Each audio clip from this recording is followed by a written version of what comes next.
I'm glad you're here. Everybody wants to know, why'd you walk away from $50 million? I wasn't walking away from the money. I was walking away from the circumstances with the newfound plateau. Yeah. It was completely outside of my frame of reference. Because Katt Williams really isn't saying or doing anything. Yeah, he's not saying anything. He's on hiatus. His tour is supposed to start back up, the next leg of it. He's not saying anything. He's not doing anything. But there's a lot of action around his name. I would have to agree about that. Offered him $50 million and he turned it down. Who gonna turn down $50 million? Now, I've had to turn down $50 million 4 times. Dave Chappelle did the Dalon situation. I feel like Dave Chappelle should have gave that boy a check because that Dalon skit that Dave Chappelle did actually helped blow Dave Chappelle up. 100%, no matter how that sounds. And I was the reason, Chopper, they'll tell you, why we even did the Chappelle show. It's because the first, I think it's the first season of Making the Band, it came out, and the Dave Chappelle show came out. Like, I like comedy, me, you dig? I can lay back and watch comedy all day and night. Dave, he was a werewolf, and he was just looking like in the air, and he said, I guess 50 million. When you look at comedy today, there are only a handful of people who carry the kind of raw energy and fearless honesty that Dave Chappelle and Katt Williams bring to the stage. These two aren't just cracking jokes, they're breaking down life, exposing truth, and surviving an industry that punishes anyone who refuses to play along. Dave and Katt move differently, but their message hits the same nerve every time. Dave Chappelle uses clever humor, slow burn storytelling, and that calm confidence that makes people think even when they don't realize they're being taught something. In the hall with y'all from Baltimore, man. Reggie Curl on tour with Katt Williams, allegedly found dead, shot 5 times in front of Katt Williams' home. Allegedly, Katt Williams' cousin was arrested for... Wow. Katt Williams, on the other hand, comes with pure fire, the sharp words, real emotions, and a level of directness that cuts through every Hollywood illusion like a blade. And lately, the world has started noticing that the things they're saying might be connected in ways people never expected.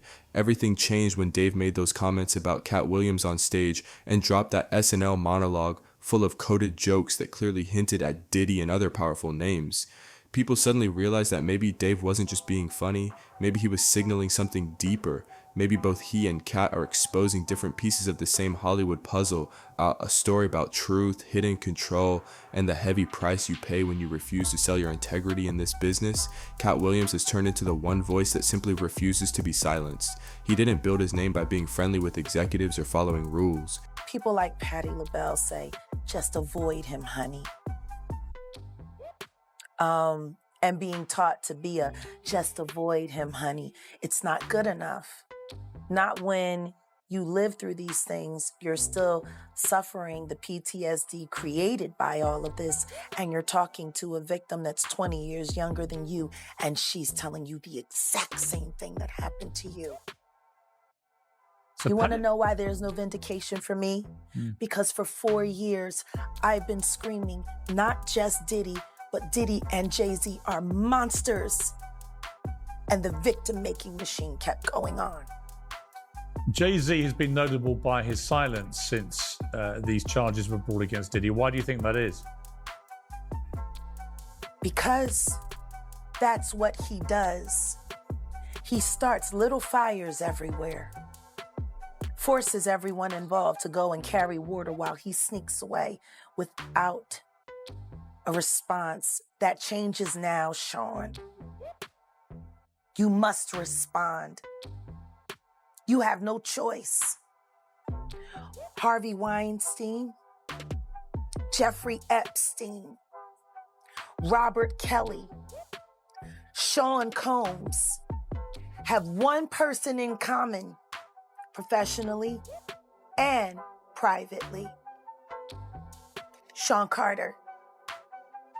This has been a fist of tyranny that has been punching through our culture and our society for decades. It must stop.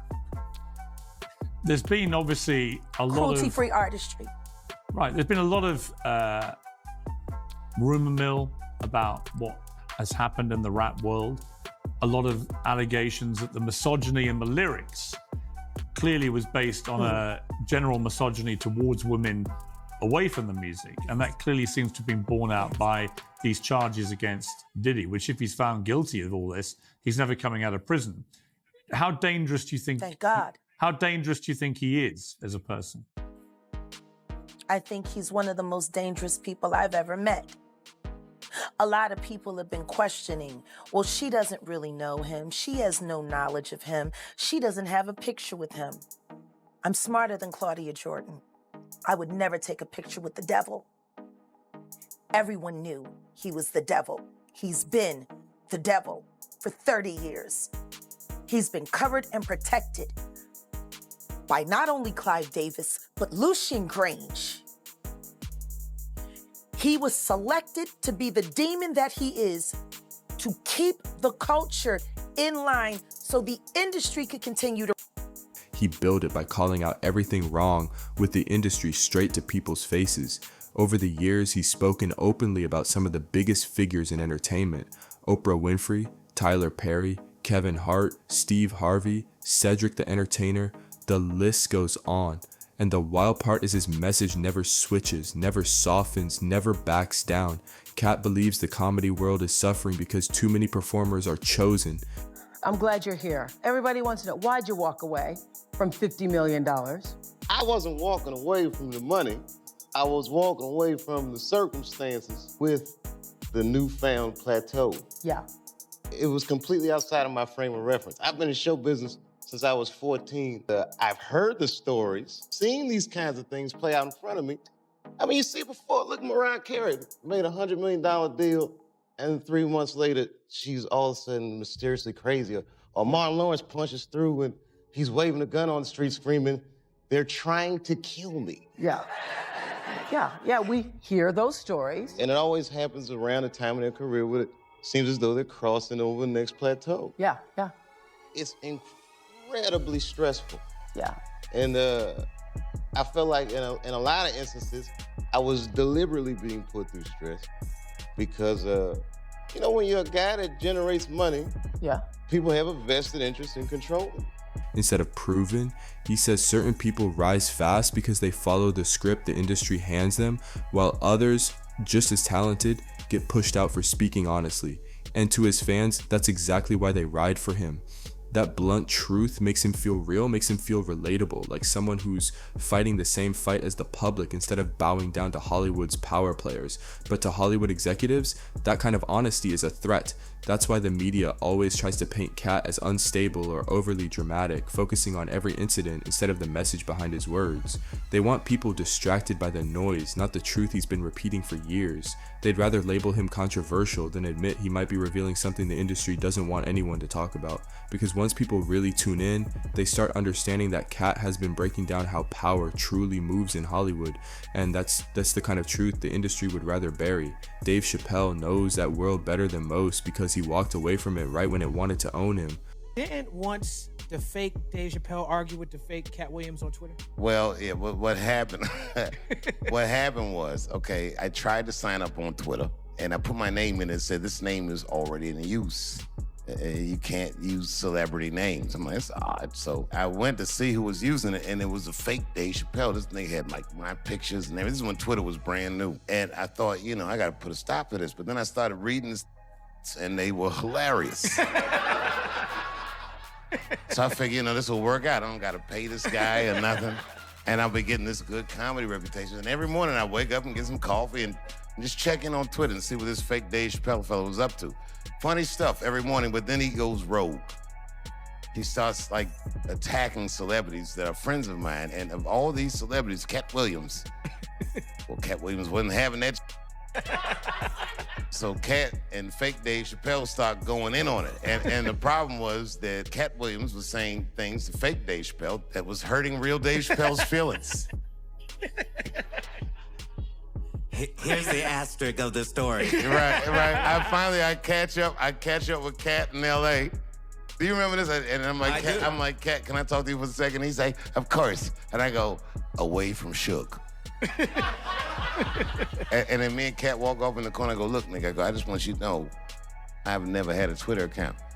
Katt's like, so I've never had a Twitter account either. I said, what? I was like, what? I still don't have a Twitter account. It turns out it was a fake Dave Chappelle and a fake Katt Williams. But Katt's fake was funnier than my fake. They were great. They're great fakes. That's a real story. You're the best storyteller. When he left Chappelle's show during its peak, the world acted like he lost his mind. The media flipped the whole narrative, pushing this idea that he couldn't handle success when in reality, he saw something behind the curtain that scared him enough to leave everything behind. Dave saw how your creativity can turn into someone else's tool, how money can be used like a leash, and how fame comes with chains so quiet you don't notice them until it's too late. And when he returned years later, he wasn't the same man. He came back sharper, more aware, and extremely intentional. His jokes turned into philosophy, and he blended laughter with uncomfortable truth in a way nobody else could touch. So when he got on Saturday Night Live and joked about Diddy's situation, the crowd laughed, but a lot of people felt the weight hidden under that humor. He wasn't just roasting someone's downfall. But in the meantime, in between time, ladies and gentlemen, Cookie, what's happening? Nothing, man. You toured with Katt. Yeah, I toured with him. That's why that gas joke is my mother. Ooh. That's my joke. I did that joke on a 100 city tour with him. I was the opener. I did the gas joke. Was no other nigga doing comedy doing the gas jokes. And all them books you did not come up with that joke. I don't care what nobody says. So my joke. Obviously you and They Katt- just use different words. They revamped it. Even when he walk up, he go 20 on 11. I go black people only put 10 on their car. Give me 10 on that Escalade and I walk away. You know. I've heard people steal my joke and do that. Well, you DC, you said OJ. I said Orenthal. Yeah. Now you also wrote for Katt, right? Yeah, I used to write for him. He paid me well. I Yeah. can't say that he didn't. Okay. But the reason I got away from Katt is because Katt beat women. Take your time now. Wait a minute. Take time. Whoa. What? He beat women. Yeah, our ratings go up. Wait a minute. Yeah, he beat women. That's What why you I got mean he had to beat give him- women? I mean, I don't want to be messy now. I'm not being messy when I'm telling the Did he truth. put Didn't he hands say on this you? the year of the truth? Did Did he he put say hands- that, huh? He didn't put hands on you. Hell, mother, was that nigga talking? Ooh. Dang. Oh, you I look like put you sex on him like he was talking about sex. Yeah, I don't don't give a do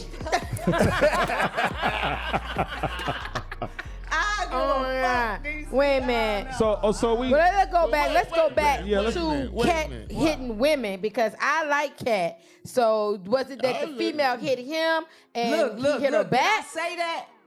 What did I say? How you gonna question what I say? I was there. Okay. I was there. I seen it. I patched up. Ooh. With Ooh. duct tape. Don't tell me what I seen. Ooh. You see what I'm saying? You defending people. You defending people. I'm defending some people. I ain't defending. Not you. Okay, I'm talking okay, about him. He okay. defending certain people. I'm defending people. He used to beat women. I hang out with women. That's because you beat on them. You find the ones you can beat on, and you fucking beat. Well, them. is that what does that go with him being a pimp? Because pimps generally that kind of go with Did that go with the Diddy job being a title. pimp? Did I it mean, go I'm with not, Diddy I'm being a not, pimp?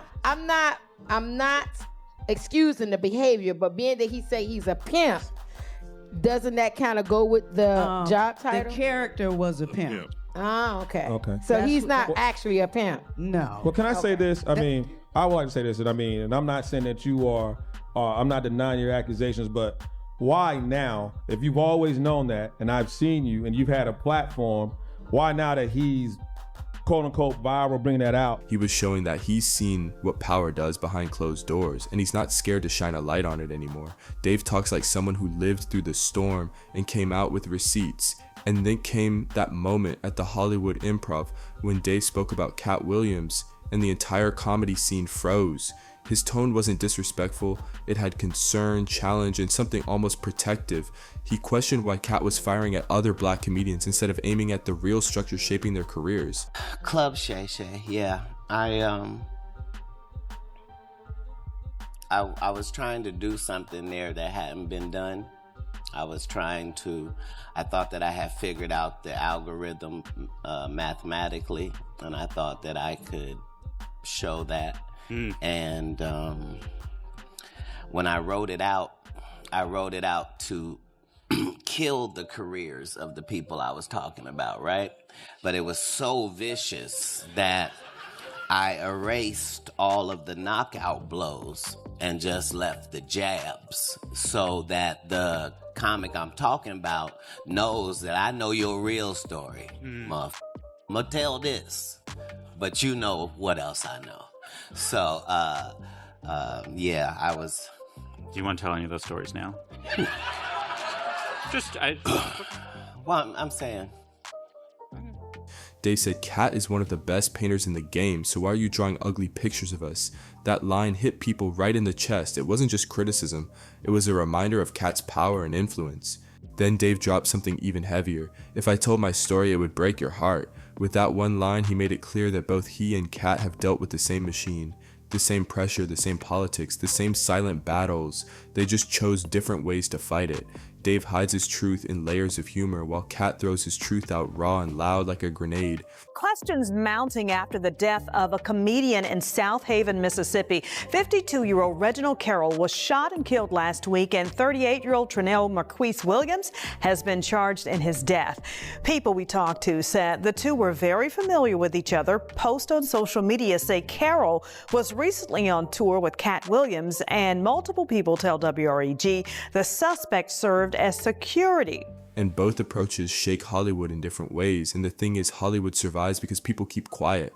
Deals, endorsements, casting decisions, everything depends on silence and cooperation. The system runs smooth as long as nobody asks questions. But Katt Williams, he refuses to play along. He refuses to whisper when he can speak loud enough for the whole world to hear. That's exactly why the industry gets nervous around him. Katt doesn't have some powerful agency shielding him, no network filtering his words, and no big name executive he needs to impress. He doesn't owe anybody favors, and that makes him dangerous in a way Hollywood hates. He can step on any stage and drop a truth nobody can polish, hide, or spin, and that kind of freedom makes the whole system shake. That's why the media keeps trying to twist his story, turning him into a problem instead of admitting he might be a prophet in his own way. Because if people start believing Katt is telling the truth, suddenly the whole celebrity structure starts looking shaky. All those stars who seem untouchable, they start looking questionable, and that's the industry's biggest fear, losing control of the narrative. Katt Williams has paid a real price for choosing integrity. It's cost him jobs, connections, and sometimes even his personal safety. One moment people still talk about is when he refused an inappropriate storyline during the filming of Friday After Next.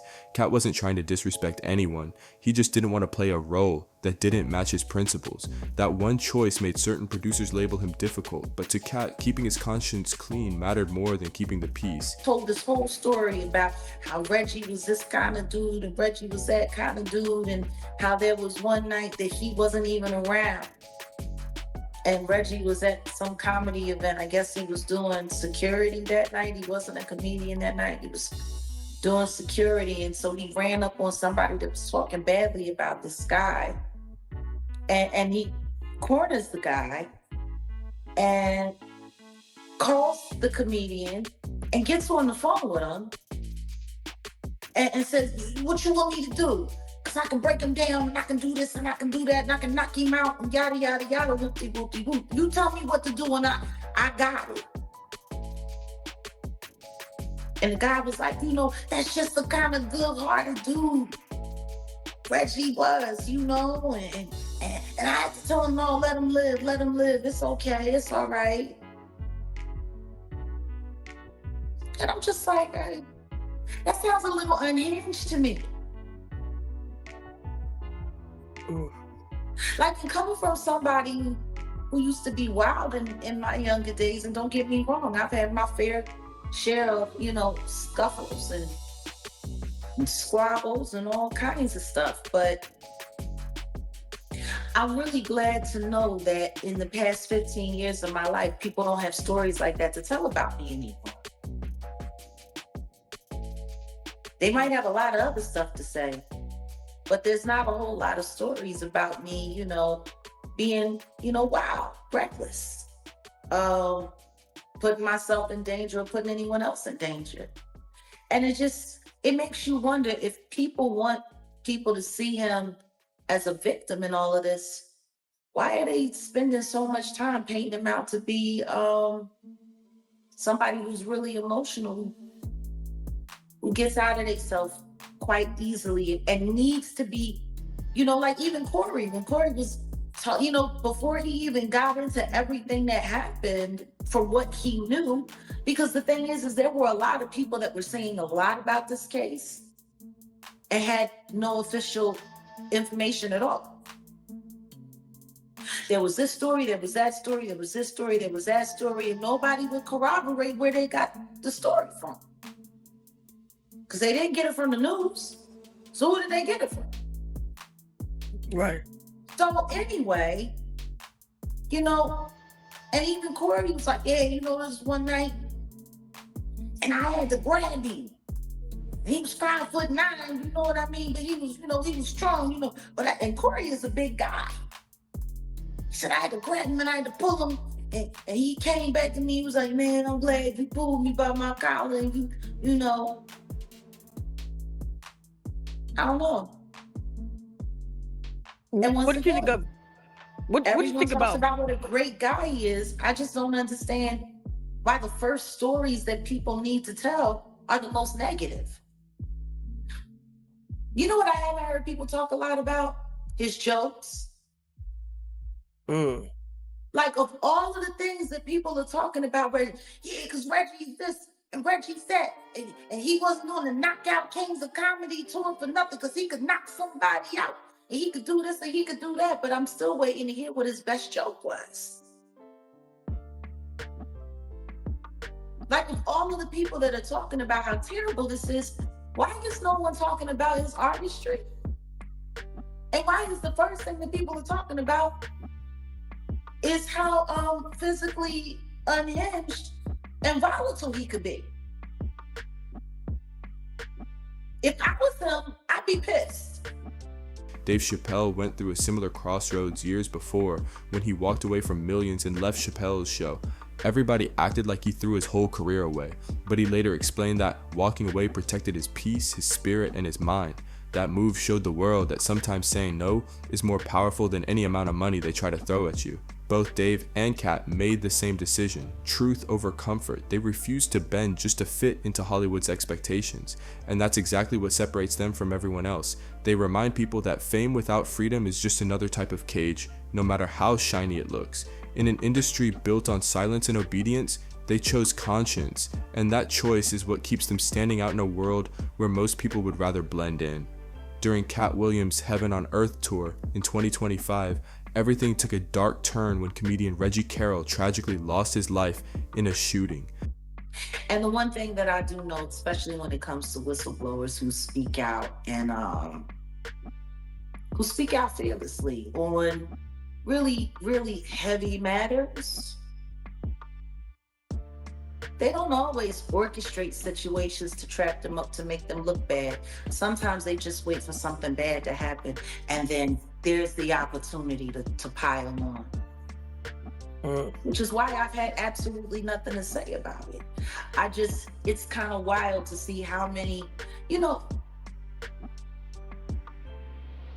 everyone talks about how this was Reggie Carroll's big break. The news hit the entertainment world like a shockwave, and almost instantly, people started putting Katt back under that unforgiving spotlight. Even though there was zero evidence linking Katt to what happened, the tragedy became yet another moment where chaos seemed way too close to his orbit. But maybe that's not just coincidence. Maybe that's the price of living right on the edge of truth. Whenever Katt steps into a room, the whole vibe shifts. The air feels heavier, emotions get louder, and people immediately pick sides. Some defend him with everything they got, while others rush to criticize him, but the one thing nobody ever does is ignore him, and that alone is enough to make the industry nervous. Hollywood keeps him at arm's length because he represents everything they try to bury: pain, honesty, rebellion, and fearlessness. His presence alone disrupts the illusion of control that the industry tries so hard to maintain. He exposes the cracks just by being himself. Meanwhile, when Dave Chappelle joked about Diddy's scandal on Saturday Night Live, the audience roared with laughter, but the insiders stayed quiet. Dave's humor that night wasn't just clever, it was surgical. He joked about the raid on Diddy's home, the strange evidence in the whole situation, but hidden under every punchline was a warning. Dave was telling the world that there are powerful people in entertainment carrying secrets most people can't even begin to imagine. I feel like Dave Chappelle owe him a check. is because when Dave Chappelle did the Dalon situation, I feel like Dave Chappelle should have gave that boy a check, because that Dalon skit that Dave Chappelle did actually helped blow Dave Chappelle up. 100%, no matter how that sounds. And I was the reason, Chopper, they'll tell you, why we even did the Chappelle show. Is because the first, I think it's the first season of Making the Band, it came out, and the Dave Chappelle show came out. Like, I like comedy, me, you dig? I can lay back and watch comedy all day and night. Corey Mahokam and all them people, I can watch them all night. I seen the Dave Chappelle show come out, and when we came back for season 2, I was just telling them, like, y'all gotta watch this Dave Chappelle show, and everybody looked at me weird. But the publicist, who was actually Keith Murray, either baby mama or wife or something, she was actually our publicist. And she was like, he is funny, isn't he? I was like, yeah, you should try to contact him. And next thing you know, she contacted him and came to the house, and that's how we ended up doing the Dave Chappelle skit. Thanks, Chop. So that's what it was then. That's the reason why Dalon wasn't showing up to the meetings and all that. Yes, that's exactly why. Dalon ain't show up because he felt like he can do better by himself. He already had the fame and the popularity. So why not? You dig? And to me, honestly, I should have done the same shit. My old young, dumb duck ass. I guess that's why when they say 18 and over, you should probably be 18 and over, because my young, dumb ass ain't know no better. I was fucking all the groupies, getting all this money, and not even knowing the money that I'm thinking I'm getting is pennies on a dollar. Ain't that a bit? I love life. But you couldn't tell. That's why the industry loves signing young, dumb niggas. You heard me? Because you could get them pennies of the dollars and make $30 million off of them. You ever notice the industry don't sign 25, 26-year-old? You know, they don't f with all that. Because if you know better, you're going to be hard to deal with. That's why they sign the youngsters, you dig? That's why, to all you artists out here, you heard me? Come in with your own motion, your own bag, little daddy, towards you. Come in this bitch and can't nobody tell you shit. That's why I roll the way I roll right now. Can't nobody tell me nothing. You heard me? I move how I want to move. You understand me? Because I'm in my own bag. You heard me? Come into a situation with your own money. Don't come into this bitch for help, you dig? Because they gonna help you, all right? They gonna help you, all right? He said facts. And once those secrets start surfacing, the whole image of Hollywood starts to crumble. Dave knows exactly how the game works. He's been invited to those private rooms, shown those opportunities, and offered those choices. So he uses humor the way a strategist uses a shield and a blade at the same time. He talks just enough to make people laugh, but not enough to trap himself, because he knows the second people stop laughing, they'll start seeing what's really going on. Katt Williams and Dave Chappelle are like two mirrors showing the same truth from different angles. Katt uses pure fire, loud, raw, emotional truth that shakes the floor. Dave uses reflection, smooth, calm, layered truth that hits you after the laughter fades. Both of them reveal something heavy. Hollywood isn't just an entertainment machine, it's a control system fueled by silence and fear. When Katt speaks, the whole room feels it. When Dave speaks, people listen twice to make sure they didn't miss anything. Together, they create a rare combination. Two comedians who understand the game perfectly, but refuse to be pieces on the board. They carry the same message every time they step on stage. Stay free, stay honest, and never let the system tell you who you are. And maybe that's why they're still standing, despite the pressure, the rumors, the headlines, and the attempts to knock them off balance. But if Katt can sit down on Shay Shay and say all the things that he said, if I can sit here on this couch and share with y'all all of the things that I've shared with y'all, if Natanya Rubin can come forward and talk about how she was powdered in the face the night that Shine was there, the night that J-Lo threw the firearm out the window, like if all of the, if Gene Deal can say the things that he has said, if all of the people that can come forward and say all of these things and understand this, we ain't a group of friends. We're all not a group of friends. Right. We're all different people whose paths have crossed throughout the years for one reason or another, who have very similar information on regarding the same kinds of people. Correct? Correct. Then tell me something. How am I a liar when I say everybody know about it? See, that's the problem. Everybody's still trying to pretend like they didn't know about it. Everybody's still sitting there trying to pretend like this ain't all common knowledge. Yeah, Diddy only freaked off with 4 people. And everybody else was hired while he directed his own little personal film. Get the fuck out of here. Y'all want to be stupid? Y'all want to sit there and play make-believe? You can play make-believe, but you cannot unhear what you heard. Y'all know what it is. Question is why y'all wanted to go, why y'all want to pretend so bad? And why you want to attack the people and go after the people that were brave enough to say something about it, to try to help spare the few that haven't got caught up into the dragnet of hell and the devil. When I think about every person that comes up to me when I walk out into this very real world and they say, thank you, you helped me, you saved my life. Thank you for your information. I was about to take my daughters to that audition. I changed my mind, and then I heard this on the news, and I heard about this lawsuit. Man, that could have been my kid. Man, that could have been me. Like, I'm sorry. I'm not sorry. I'm not sorry for being brave enough to come forward and say something. I'm not. And nobody else should be either. You just got to ask yourself. You know, the one thing that Katt said on Shay Shay that it seems like everybody missed, especially now, was that the biggest job of people in the Shluminati is to pretend like none of it's real, to pretend like none of it happened. Their power comes from the fact that Hollywood doesn't own them, and that independence makes them unpredictable and unstoppable. In the end, both Chappelle and Katt remind people what happens when truth walks right up to power. They've seen how the industry operates from the inside, how success can come tied to invisible strings, how anyone who speaks too honestly becomes a target, and how comedy can reveal things that regular words can't touch. Dave saw the way the world treated Katt, and deep down he probably realized that the same thing could have happened to him if he hadn't made different choices. He understands that once you peek behind that curtain, there's no going back. You can't unsee the truth, you can't pretend it's all glitter, and you definitely can't act like the system isn't built to control anyone who steps too far out of line.